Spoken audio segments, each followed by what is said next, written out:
প্রিয় ছাত্রছাত্রীরা, সোমনাথদার কোচিং সেন্টারে তোমাদের সবাইকে স্বাগত। আজকের ভিডিওতে থাকছে স্বাস্থ্য শারীরশিক্ষা শিক্ষার্থীদের জন্য। দেখো, সপ্তম শ্রেণী।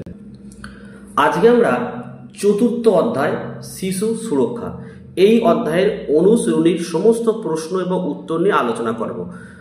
আগের অধ্যায়ের ভিডিও পেতে হলে এই ভিডিওর ডেসক্রিপশন বক্সে প্লে লিস্টের লিঙ্ক আছে, লিঙ্কে ক্লিক করে অবশ্যই দেখে নিও। তো চলো আমরা ভিডিওটি শুরু করি। চলো, তোমাদের অনুসরণীর প্রশ্ন উত্তর শুরু হচ্ছে 42 পেজে। চলো, একের দাগের প্রশ্ন কি বলছে? শিশুর যৌন নির্যাতন প্রতিরোধ আইন 2012 শিশুকে কোন ক্ষেত্রে রক্ষা করে? এখানে অপশান করবে ঘয়েরটা, উপরের সব কয়টি ক্ষেত্রে। 2 নম্বর প্রশ্ন দেখো, শিশু কারা, অর্থাৎ শিশু কাদের বলা হয়? অপশান ঘ লিখবে 18 বছরের কম বয়স যাদের। 3 দেখো, কোনো যৌন নির্যাতনের ঘটনা ঘটলে কি করতে হবে? অপশান গ লিখবে শনাক্ত করতে হবে এবং রিপোর্ট করতে হবে। 4 দাগের প্রশ্ন, শিশু সুরক্ষায় দায়বদ্ধ কর্তৃপক্ষ কারা? অপশান ঘ লিখবে উপরে সবকটি, অর্থাৎ দেখো পুলিশ, ডাক্তার, শিক্ষক, শিক্ষাকর্মী, মা বাবা ও অভিভাবক। 5 প্রশ্ন দেখে নাও, গুরুতর যৌন হামলার শাস্তি কি? অপশান ঘ লিখবে জেল 10 বছর ও জরিমানা। 6 প্রশ্ন দেখে নাও, কোনো ব্যক্তিকে কোনো যৌন অপরাধ করতে উস্কানো বা সাহায্য করলে তার কি শাস্তি হবে?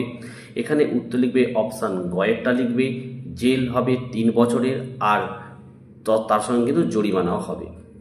দেখো 7 প্রশ্ন কি বলেছে? কোনো যৌন অপরাধ হয়েছে জেনেও তার সঠিক কর্তৃপক্ষকে না জানানো বা নীরব থাকা অপরাধের জন্য শাস্তি কি হতে পারে? অপশান গ লিখবে জেল হচ্ছে 6 মাস, আর তার সঙ্গে জরিমানা হবে। দেখো 8 দাগের প্রশ্ন কি বলেছে?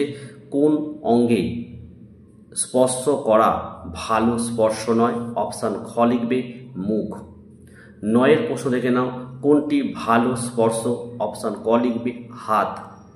10 প্রশ্ন, চাইল্ড লাইনের ফোন নম্বরটি কত? অপশান গ লিখবে 1098। 11 দাগের প্রশ্ন কি বলেছে? দেখো, ভালো স্পর্শ খারাপ স্পর্শের ক্ষেত্রে বিষয়ক ঘটনার সঙ্গে বাম দিকের স্তম্ভের সঙ্গে রং মিলিয়ে ডান দিকের প্রতিক্রিয়াগুলি মেলাও।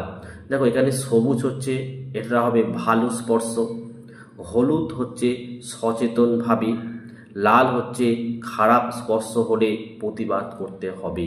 তো দেখো এই ছিল তোমাদের অনুসরণীর সমস্ত প্রশ্নের উত্তর। পরের চ্যাপ্টার যদি তোমাদের প্রয়োজন হয় অবশ্যই তোমরা কমেন্ট করে জানাও।